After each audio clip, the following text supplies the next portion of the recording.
नमस्कार, मैं हर्षित तिवारी। अब है न्यूज के 15 जून मंगलवार शाम के बुलेटिन में आप सभी का स्वागत है। आइए देखते हैं दिन भर की ताजा खबरें। इस बुलेटिन के प्रायोजक हैं आर के निवास बाय आर के डेवलपर्स। शानदार घर खरीदें अब अपने बजट में। बिजली चोरी की शिकायत मिलने के बाद शिकारी गली में चेकिंग करने गई बिजली कंपनी की विजिलेंस टीम पर मंगलवार को लोगों ने हमला कर दिया। लोगों के हमले में टीम के एक सदस्य को चोट आई है। उसकी शिकायत पर पुलिस ने सरकारी कार्य में बाधा का प्रकरण दर्ज कर लिया है। शिकारी गली में बड़े पैमाने पर बिजली चोरी होने की शिकायत विजिलेंस टीम को मिली थी। इसका पता इससे चला था कि इलाके में बिजली की खपत तो काफी हो रही थी, लेकिन उसकी तुलना में मीटर रीडिंग में खपत कम आ रही थी। सही स्थिति पता करने के लिए इंदौर मुख्यालय से डीई सुभाष खलको, जेई तपन सेन के नेतृत्व में टीम उज्जैन आई थी। जांच के लिए टीम ने नई सड़क जोन के स्थानीय बिजली कर्मचारियों को भी अपने साथ रखा था। करीब 10 लोगों की टीम ने शिकारी गली में सुबह जांच शुरू की। 30 से ज्यादा मकान चेक करने के बाद टीम जब अकरम नामक व्यक्ति के घर पहुंची तो मीटर में छेड़खानी और केबल में कट लगा मिला। यह बिजली चोरी करने का संकेत था। चोरी पकड़ाते ही केस बनाने की प्रक्रिया शुरू की तो अकरम के परिजनों और मोहल्ले वालों ने बखेड़ा खड़ा कर दिया। पहले वह अभद्रता पर उतरे और फिर मारपीट शुरू कर दी। अचानक मोहल्ले में हंगामा होता देख विजिलेंस टीम सख्ती में आ गई और काम बंद कर वह मौके से निकल गई। टीम के सदस्य शाहरुख के साथ तब तक अच्छी खासी मारापीटी हो चुकी थी। टीम स्थानीय अधिकारियों के साथ महाकाल थाने पहुंची और फैजान पिता रफीक और अकरम के खिलाफ सरकारी काम में बाधा और मारापीटी की रिपोर्ट दर्ज कराई। इधर टीम के महाकाल थाने पर पहुंचने की जानकारी लगते ही शिकारी गली के लोग भी महाकाल थाने पहुंच गए और रिपोर्ट दर्ज कराने का दबाव बनाने लगे। एक्चुअली क्या है कि विजिलेंस की टीम इंदौर से हमारे यहाँ आई थी वरिष्ठ कार्यालय के आदेश पर, और शिकारी गली में अपना रूटीन काम कर रही थी। और इस दौरान उनको विद्युत चोरी देखते हुए और उसको रोकथाम हेतु ये लोग शिकारी गली में चेकिंग कर रहे थे। चेकिंग के दौरान जब वो चेकिंग कर रहे थे तो तपन सेन साहब थे।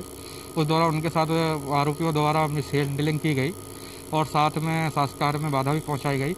इस हेतु हम लोग यहाँ पे थाने में आए हुए हैं और थाने पे कार्रवाई करते हुए उनके खिलाफ यथाउचित कार्रवाई की जा रही है।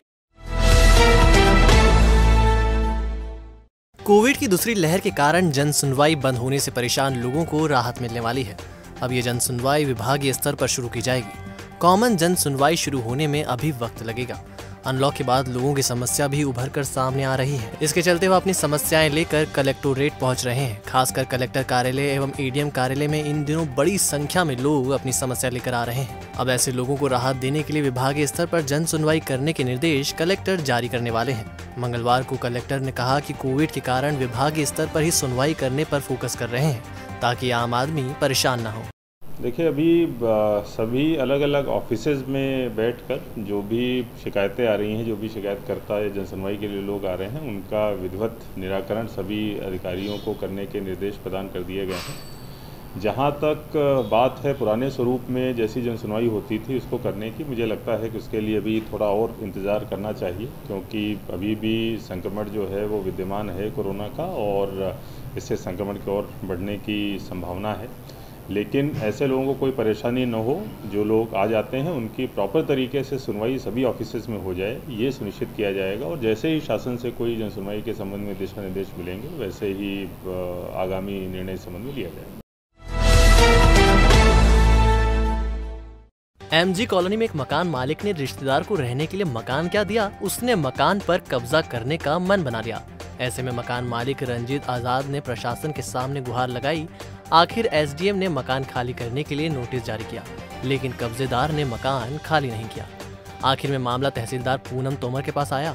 उन्होंने भी नोटिस जारी किया, लेकिन फिर भी मकान खाली नहीं हुआ।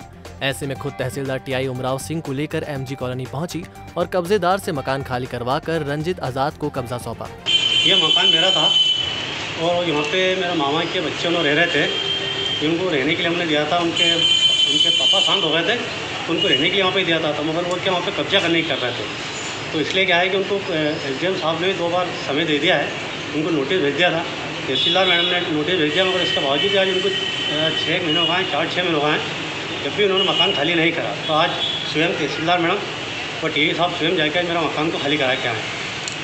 एसडीएम महोदय जो है उन्होंने 1 मार्च 2021 को उनके यहाँ पर जो है एक प्रकरण में मकान खाली कराने के आदेश दिए थे और इनको 2-3 बार नोटिस भी दिया गया था, तो इनके द्वारा मकान खाली नहीं किया जा रहा था, तो आज हम लोग वो मकान खाली करवा रहे हैं। मानदेय की मांग को लेकर आशा कार्यकर्ताओं ने मंगलवार को कोठी पैलेस पर प्रदर्शन किया। वह 1 महीने से काम बंद हड़ताल पर है। आशा कार्यकर्ताओं के साथ उषा कार्यकर्ता भी थी। इनका कहना था कि हेल्थ संबंधी काम में आशा कार्यकर्ता महत्वपूर्ण भूमिका निभाती है। गांव से लेकर शहर तक विभाग के साथ पूरा समन्वय बनाकर काम करती है। बावजूद काम के अनुरूप मानदेय नहीं मिलता।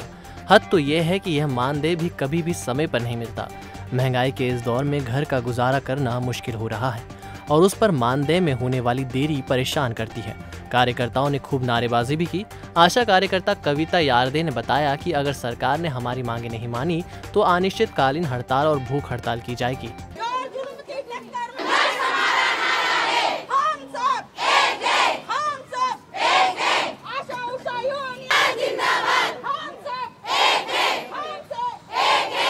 धरने के द्वारा अपनी मांगों को पूरा करने के लिए निवेदन करने जा रही है शासन प्रशासन दोनों से। शासन से इसलिए कि शासन ही सब कुछ कर सकता है, प्रशासन से इसलिए कि प्रशासन के द्वारा ही वहाँ तक हमारा पहुँचेगा। हमारे मांगे हैं कि पूरी जो आशा कार्यकर्ता है, उषा कार्यकर्ता है और आशा सहयोगिनी है, पूरा अपनी जिम्मेदारी से सारा काम एक कर्मचारी के तौर पे करती है और उसको ना कोई वेतन दिया जाता है, ना कोई उनका मानदेय फिक्स है। वो जो 2000 रुपये महीने पे अपना काम कर रही है उसको नियमितीकरण किया जाए और उसको हर क्षेत्र में उसको सारी सुविधाएं सरकार के द्वारा दी जाए। विक्रम यूनिवर्सिटी ने LLM पाठ्यक्रम के फर्स्ट सेमेस्टर की परीक्षा पास कर चुके एक विद्यार्थी की मार्कशीट आज तक जारी नहीं की है। यह विद्यार्थी खासा परेशान है। उसने हाई कोर्ट में पिटीशन दाखिल करने की धमकी दी है। दरअसल ये विद्यार्थी विनोद परमार है। यूनिवर्सिटी ने उसकी परीक्षा ली, रिजल्ट भी जारी कर दिया, लेकिन मार्कशीट अब तक नहीं दी। इस वजह से परमार परेशान हो रहे हैं। उन्होंने अधिकारियों को ज्ञापन सौंपकर मार्कशीट जारी करने एवं तीसरे सेमेस्टर की परीक्षा में शामिल होने के लिए लिंक ओपन कराने की मांग की है। परमार ने बताया कि अगर यूनिवर्सिटी ने इस संबंध में ध्यान नहीं दिया तो हाई कोर्ट में पिटीशन दाखिल की जाएगी। तब मैंने अपने रिजल्ट की जानकारी ली तो मार्कशीट जारी नहीं कर रही है यूनिवर्सिटी और एग्ज़ाम को गलत बता रही है, जबकि मेरा फॉर्म भी उन्होंने सबमिट किया, फीस उन्होंने ली मुझसे, मेरी फॉर्म की लिंक ओपन करके बाकायदा मुझे व्हाट्सएप पे प्रश्न पत्र भेज के असाइनमेंट जमा करवाए। सब कराने के बाद अब गलत ठहरा रहे हैं, जिसके विरुद्ध मैंने CM हेल्पलाइन में कहीं कंप्लेंट की। कोई कहते हैं कर्मचारी की जो करना हो आपको कर लो, हमको जो करना है वो हम ही करेंगे, आप कोर्ट का ऑर्डर लाओ तो ही हम कुछ कर सकते हैं। तो मुझे समझ में नहीं आता कि सक्षम अधिकारी क्या निर्णय लेने में अक्षम है क्या। जब एग्ज़ाम ले लेते हैं तो बच्चों के करियर के साथ इतना खिलवाड़ करते हैं, खाली पैसे हटते हैं बार बार फीस के नाम पे। 5-5, 6-6 साल तक LLM लोगों को नहीं होता है। अब मुझे पता लगा कि इस विक्रम यूनिवर्सिटी को चक्रम यूनिवर्सिटी कुछ लोग कहते हैं और कई जगह पे विक्रम यूनिवर्सिटी के छात्रों की कोई मूल्यांकन में सही तरीके से उनको महत्व नहीं दिया जाता है।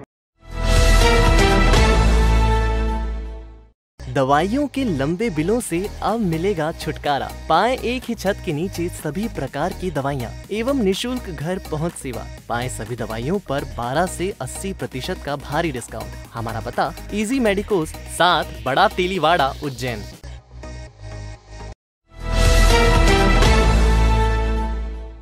महिदपुर के सिविल अस्पताल में जल्दी ही ऑक्सीजन प्लांट लगाया जाएगा।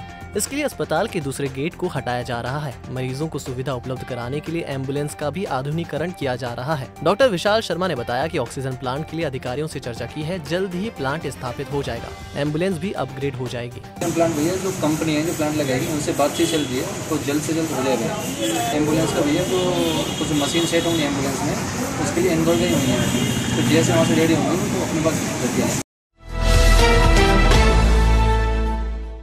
पत्रकारों के खिलाफ झूठी शिकायतों पर बिना जांच दर्ज हो रहे प्रकरणों को लेकर मीडियाकर्मी नाराज हैं। इसी कड़ी में महिदपुर थाना प्रभारी द्वारा बिना जांच के पत्रकार अंकित जायसवाल पर प्रकरण दर्ज करने के विरोध में SDM को ज्ञापन सौंपा। ज्ञापन के मुताबिक मुकेश नामक व्यक्ति ने अंकित की दुकान पर आकर अवैधानिक तौर पर रुपयों की मांग की। रुपए नहीं देने पर अंकित के साथ गाली गलौज की और झूठा प्रकरण दर्ज करवाने की धमकी दी। इस मामले में महिदपुर के अनाज व्यापारियों ने भार साधक अधिकारी को मुकेश पर कार्रवाई के लिए ज्ञापन दिया था, लेकिन इससे बौखलाए मुकेश ने अंकित के खिलाफ ही शासकीय कार्य में बाधा डालने का प्रकरण दर्ज करा दिया।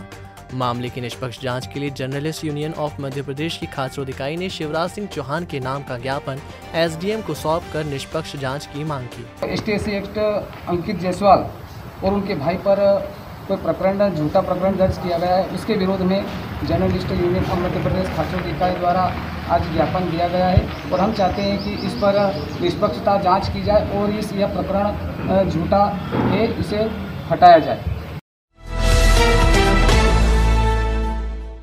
मलेरिया की रोकथाम और जन जागरूकता फैलाने के मकसद से देवास की विधायक गायत्री राजे पवार ने मलेरिया प्रचार रथ को हरी झंडी दिखाकर रवाना किया। इस दौरान विधायक गायत्री राजे पवार ने कहा, कोरोना जैसी महामारी के दौर में हम उन बीमारियों की अनदेखी कर रहे हैं जो समान रूप से खतरनाक और जानलेवा है। बुखार आने की स्थिति में जरूरी नहीं है कि यह कोरोना ही हो, बुखार का कारण मलेरिया या डेंगू भी हो सकता है। बारिश में मच्छरों की अधिक उत्पत्ति होने से इस दौरान बीमारियों के होने की आशंका अधिक रहती है। मुख्य चिकित्सा एवं स्वास्थ्य अधिकारी डॉक्टर MP शर्मा ने बताया कि मच्छरों से बचाव के प्रयास करने चाहिए। रात को मच्छरदानी और दिन के समय पूरी बांह के कपड़े पहनने चाहिए ताकि मच्छर न काटे। देवास नगर निगम के सहयोग से पूरे शहर में फॉगिंग और कीटनाशकों के छिड़काव का कार्य भी किया जा रहा है। ये मलेरिया रथ हमारा जन जागृति फैलाने के लिए जून माह जो है शासन द्वारा निश्चित किए गए हैं कि मलेरिया माह मनाया जाए। इसके लिए आज एक जन जागृति रैली के रूप में, क्योंकि रैली और सभी तरह के प्रतिबंधित हैं, एक मलेरिया रथ बना करके जन जागृति कार्यक्रम चलाया जा रहा है। लोगों को जागरूक करने के लिए, जन जागरण के लिए ये रथ हर गांव में, हर ब्लॉक लेवल तक जाएगा। वहाँ पर लोगों को बताया जाएगा कि बारिश से पहले मच्छर कैसे आते हैं, कि मलेरिया कैसे पनपता है। और आप लोगों को मालूम होगा कि मलेरिया के साथ ही डेंगू भी एक खतरनाक बीमारी है जो मच्छरों के कारण ही होती है। तो इनके लिए जन जागरण हो। हम लोग वैसे ही कोरोना से पीड़ित हैं, दूसरी छोटी मोटी बीमारियों के जिसके बारे में हमें जानकारी है पर हम ध्यान नहीं देते हैं। ये रथ वो काम करेगा कि लोगों का ध्यान आकर्षित करेगा और लोगों को जागृत करेगा। देवास जिले के टोंक खुर्द ब्लॉक की ग्राम पंचायत आगरोद में 100% वैक्सीनेशन हो चुका है। बताया जा रहा है कि प्रदेश में आगरोद पहली ग्राम पंचायत है जहां के 100% निवासियों को वैक्सीन लग चुकी है। ग्रामीणों ने जिस तरह टीकाकरण को लेकर जागरूकता दिखाई है वह पूरे प्रदेश में मिसाल बन चुकी है। सोमवार को एक ही दिन में 935 लोगों को वैक्सीन लगी। सोनकच्छ अनुविभाग में 5500 लोगों को वैक्सीन लगने का टारगेट था, जिसमें एक दिन में 5226 लोगों को वैक्सीन लगे हैं। दरअसल कलेक्टर चंद्रमौली शुक्ला के निर्देशन पर वैक्सीनेशन पर जोर दिया जा रहा है। जिले में सोमवार को 17,500 लोगों को वैक्सीन लगाने का लक्ष्य रखा था। जिले भर में 100 स्थायी सेंटर निर्धारित किए गए थे, जिसमें से 17,049 को वैक्सीन लगाई गई। हमको एक लक्ष्य दिया गया था कि एक ग्राम पंचायत को हमें 100% वैक्सीनेटेड करना है। उसके परिप्रेक्ष्य में 14 तारीख को हमारे द्वारा और हमारी टीम के द्वारा ग्राम पंचायत आगरोद का चयन किया गया था। मैं और मेरी टीम मौके पर पहुंचकर और 100% वैक्सीनेशन हमारे द्वारा वहां पे कराया गया। कुल 935 लोगों को वैक्सीनेटेड किया गया, जिसमें तमाम तरह की मुश्किलें और चुनौतियां हमारे सामने आई, पर मैं और मेरी टीम ने उसका सामना किया और हमने इस लक्ष्य को हासिल किया है। अब ग्राम पंचायत आगरोद में कोई भी ऐसा व्यक्ति नहीं है कि जो आज के दिनांक में वैक्सीनेटेड ना हो।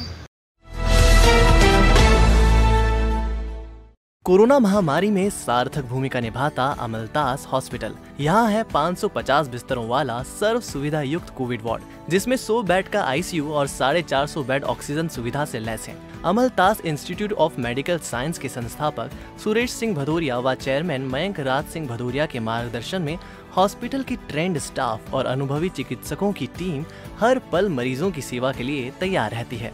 ये पहला ऐसा हॉस्पिटल है जहाँ का एक भी स्टाफ संक्रमित नहीं हुआ। एकमात्र अस्पताल जो उज्जैन, आगर, देवास और शाजापुर के 1600 से ज्यादा कोरोना मरीजों का उपचार कर उन्हें सकुशल घर भेज चुका है। हर वक्त है आपके साथ अमलतास हॉस्पिटल। हमारा पता है बांगरगांव, देवास उज्जैन हाईवे 7272426514 और 7024107416। बारिश के मौसम को देखते हुए कलेक्टर आशीष सिंह ने जिले में मछली के शिकार पर 15 अगस्त तक पूरी तरह प्रतिबंध लगा दिया है। इस दौरान नदियों, जलाशयों में मछली का शिकार, परिवहन पूरी तरह बंद रहेगा। आदेश का उल्लंघन करने पर 1 साल की सजा एवं 5,000 रुपए तक का जुर्माना हो सकता है। पिछले 24 घंटे में उज्जैन जिले में औसत 2.4 मिलीमीटर पानी गिरा। सबसे ज्यादा 13 मिलीमीटर बारिश झाड़ला में और महिदपुर में 6 मिलीमीटर बारिश दर्ज की गई। 1 जून से लेकर 15 जून तक जिले में 29.8 मिलीमीटर बारिश हो चुकी है। कोविड संक्रमण के कारण बंद जयपुर भोपाल और भोपाल जयपुर एक्सप्रेस फिर से शुरू होने जा रही है। जयपुर भोपाल एक्सप्रेस 18 जून से चलेगी। उज्जैन स्टेशन पर यह सुबह 7:30 बजे पहुंचेगी। इसी तरह भोपाल जयपुर एक्सप्रेस 19 जून से चलेगी। उज्जैन स्टेशन पर यह रात 8 बजे आएगी।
तो आपने देखा हमारा आज का बुलेटिन। आपको हमारा बुलेटिन कैसा लगा, इसका फीडबैक कमेंट सेक्शन में जरूर दीजिएगा। फिर मिलेंगे नए बुलेटिन के साथ। नमस्कार।